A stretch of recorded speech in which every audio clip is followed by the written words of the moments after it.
मैं अनाथ शायद उस दिन नहीं हुआ था जब पापा का निधन हुआ, शायद अब हुआ जब इन्होंने भी मेरा साथ छोड़ा। पापा से मैंने इतना धैर्य और सबको साथ लेकर चलने की सोच मैंने उनसे सीखी है, तभी अंतिम तक मैंने प्रयास किया।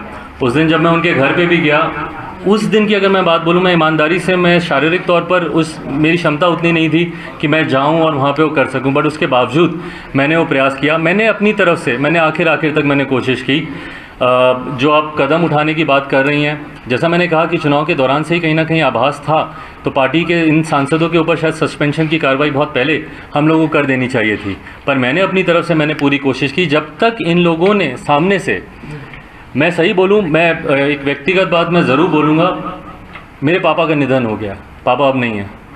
मेरे छोटे चाचा का भी निधन हो गया। पार्टी में सेकंड जनरेशन हम लोग हैं, पर पहली जनरेशन में अगर कोई है हम लोग के लिए, मैं मेरे अपने भाइयों की बात कर रहा हूँ, चाचा ही थे। पापा के बाद मैं उनमें पापा की छवि देखता था और मुझे विश्वास था कि शायद वो मार्गदर्शन करेंगे, जैसे पापा हम लोग को साथ लेकर चलें, वो भी लेकर चलेंगे। मैं अनाथ शायद उस दिन नहीं हुआ था जब पापा का निधन हुआ, शायद अब हुआ जब इन्होंने भी मेरा साथ छोड़ा।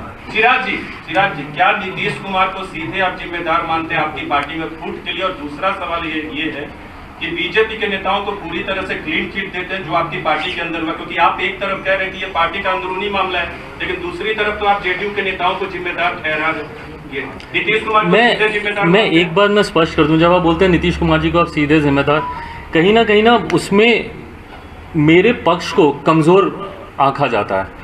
मैंने चुनाव में भी इस बात को हमेशा कहा कि मेरा नीतीश कुमार जी से कोई व्यक्तिगत विरोध नहीं है, मैं उनके मुद्दों का विरोध करता हूं, मैं उनकी नीतियों का मैं विरोध करता हूं।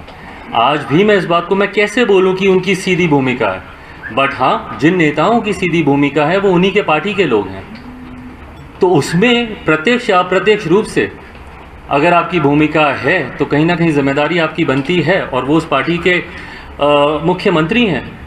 तो इसीलिए, और जहाँ तक रही बात किसी को क्लीन चिट देने की, मैंने कहा मैं तो फिलहाल अभी इंटरनली इन बातों को मैं सुलझा रहा हूँ। लोक जनशक्ति पार्टी का ये इंटरनल मैटर है, मैं इंटरनली इसको मैं सुलझा रहा हूँ। आने वाले समय में अगर किसी से बात करने की ज़रूरत पड़ेगी, किसी प्लेटफॉर्म पे इन बातों को डिस्कस करने की ज़रूरत पड़ेगी, तो उसको भी किया जाएगा। चिराग जी, जो आपने पत्र लिखा उसमें स्वाति पटेल का नाम क्यों लिखा? उन्होंने बार-बार ये सवाल पूछा। आपने स्वाति पटेल का जिक्र क्यों किया, जो अपने आदरणीय चाचा जी को आपने पत्र लिखा, वो सवाल पूछ रहे। दूसरा ये कि जब आपने ये कह दिया था ये लीगल मामला है, आप लोग दोनों लोग पुलिस के पास चले जाइए, तो फिर आपने पत्र में क्यों नाम लिखा और आपने कोई कार्रवाई की? मैंने ये पत्र शायद 29 मार्च को मैंने ये पत्र लिखा था, होली के दिन मैंने पत्र लिखा था। इस पत्र को लिखते वक्त इस पत्र को कभी सार्वजनिक किया जाएगा ये मेरी मंशा कभी नहीं थी।